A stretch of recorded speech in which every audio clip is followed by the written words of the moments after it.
Guys, it is my favorite time of the year. Barbell's biggest sale of the year is back. And for a limited time, you can get any of their athletic fit jeans, the chinos, their joggers, or the tactical pants for just 99 bucks. That's right, the absolute best pants out there for less than $100. I live in Barbell's joggers, and their jeans are my go-to when it's time to dress up. Athletes love these pants because of the fit. You will have freedom of movement whether you're training or you're just living life. And the quality is top-notch. And here's my favorite part. Barbell apparel is owned by athletes who want you to use your gear. If you destroy it, Barbell will replace it. Free for elite members with just a shipping and handling fee for all non-members. These guys always have you covered with the best clothes and the best deals. Barbell apparel is seriously built for the everyday athlete and backed for life. So if you're ready to step up your gear like a champion, go to barbellapparel.com. Snag yourself a new pair of pants or two. Or guys, just click on the link below. All right, let me give credit. I got to give credit to Kyle Diamond. All right, I'm over on one of the rags. Where am I? I'm on a dirt sheet. Elbow. Bloody elbow. Kyle Diamond. And I am so grateful that he did this. So there's a headline. Stipe Miocic gives answer between Jon Jones and Francis Ngannou for the baddest man debate after being in the ring with them both. All right. What do you think he said? So Stipe's come out, right? We're never going to get Jones and Francis. That is simply not going to happen. So there will be somewhat of a discussion of what would have happened. And it's somewhat of a fun conversation. So one of the best people to give you that answer would be Stipe. Like, there's only a few people that have earned the right to an opinion. But like Stipe's opinion, after having fought them both, matters. And Stipe went with Francis. Stipe said Francis would have won. And I just want to know if you believe that's true. Now, please understand what I'm asking you. I'm not asking you who you think would have won between Jon Jones and Francis. I'm asking you, do you believe Stipe gave the answer that he truly believes? That's a very different question. And that is a piece of human psychology. I mean, I will tell you, Jon Jones got very nasty to Stipe before and after. And Jon Jones has got to get himself in a certain headspace before each fight. His formula and recipe to do that is the same every single time. But if you don't observe and recognize that, then when Jon is changing up those ingredients, which are manufactured, they are not organic.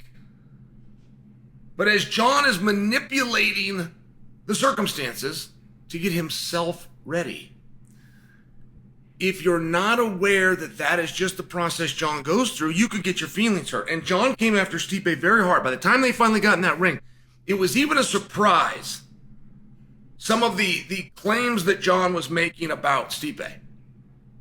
And I give Jon a full pass.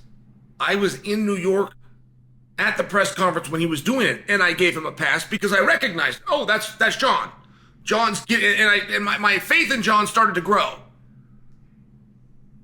Beating Jon almost takes like a weird ingredient, a last-minute fight, a change in opponent, somebody he didn't sit down and prepare for. Like, Jon's confidence does grow over time. But Jon also likes to be a victim. He just likes that. He likes it if we're fighting, but we're fighting for a reason. Oh, and by the way, the side that I stand on is righteous. Thus, needing to make his opponent a very bad guy who made very bad statements. And I just tell you that because Stipe was innocent. Stipe did not do the things that Jon said that Stipe did. But I understood why Jon was insisting he did. Okay, it's very important that you understand this. And when a fight got over, Jon didn't then take any of those things back. Jon then enjoyed his moments of conquering the evil empire, Stipe Miocic. Now, Stipe is a hero, like an actual hero. If I told parents about this guy I know named Stipe, they would think I was describing a character from a Marvel comic. Truly, they would. Stipe is as close to perfect reputation-wise as you could possibly be in this space. And I'm only telling you that because I don't think Stipe's ever had somebody come at him like that before. What Jon was accusing Stipe of as a way of just getting himself into the right frame of mind, I think it offended him. And I think because of that offense, it has clouded the decision for Stipe to say that Francis would beat him. And if I look at those fights, Stipe and Francis are 1-1. And we should have gone to match 3. Stipe, for match 2, was a light heavyweight. Stipe weighed at 233 pounds. The night Stipe won the World Heavyweight Championship, he was 246.5 pounds, just to put a perspective for you. So Stipe sends his body and his mass this way while Francis goes down. I mean, they had a gap. They had a 40-pound of muscle gap. There was nobody in the UFC. That would be putting Islam against Alex Pereira, just for perspective. 40 pounds. And Stipe was competitive. As a matter of fact, the first time they fought, Stipe beat him. As a matter of fact, he dominantly beat him. So they go out and they rematch, and Francis get one. Now, okay, let's put a little bit of size on Stipe, and let's try this thing again. Now, whatever would have happened, I'm just sharing for you. To imagine that would have been competitive is reasonable. All right, now let's just go Stipe to Jon. There was nothing competitive about that contest. The hands were not competitive. The kicks were not competitive. The grappling was not competitive. The octagon control was not competitive. Who was coming forward and engaging and starting the action? Who was on defense? It wasn't competitive. That's just the truth. And I do think common opponent is the best way that we have to settle debates. People in MMA will use very strange words. They'll tell you about footwork, and they'll tell you about strategies and game planning. They'll tell you about camp, how camp went. Like, these things aren't real. These are just words. A guy's footwork? Do you mean how his feet move? What a weird thing to sit down and analyze, and then you come and go, this guy's footwork is really, really impressive. You mean how his feet move one after the next?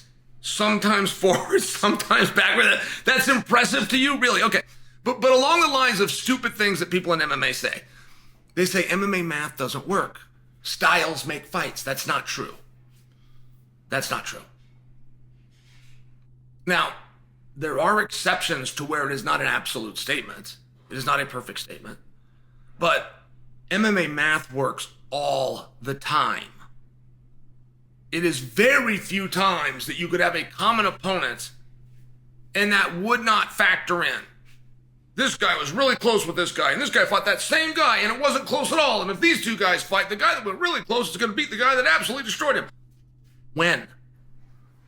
You could find examples, but you would have to search. MMA math works very well. And if we are speaking of common opponent, the way Francis was able to compete with, the way Stipe was able to compete with Francis, the way Stipe was able to compete with Jon Jones. These are not comparative. But now let's do MMA math a second time, because now it does become an absolute. If you have 2 formulas, 2 algorithms for MMA math, 100% of the time it does work. And that would be Ciryl Gane. And Ciryl Gane was very competitive with Francis. I did not know who won that fight. But I wanted Ciryl to win that fight. So I remember at the end thinking, hey, we might have got him. I wasn't confident, but yeah, we might have got him. I remember thinking that when they were doing the announcement for who won between Ciryl and Francis. But there was nothing competitive about Jon Jones and Ciryl. Nothing. Not the hands, not the kicking, not the wrestling, not the ground game, not the submission. Nothing. So if we're using MMA math and we're understanding that the formula does work when you have two equations, you have Jon Jones versus Surreal, you have Stipe versus Surreal. You have Jon Jones versus Stipe, you have Stipe versus Francis. And according to MMA math, Stipe's statement does not add up.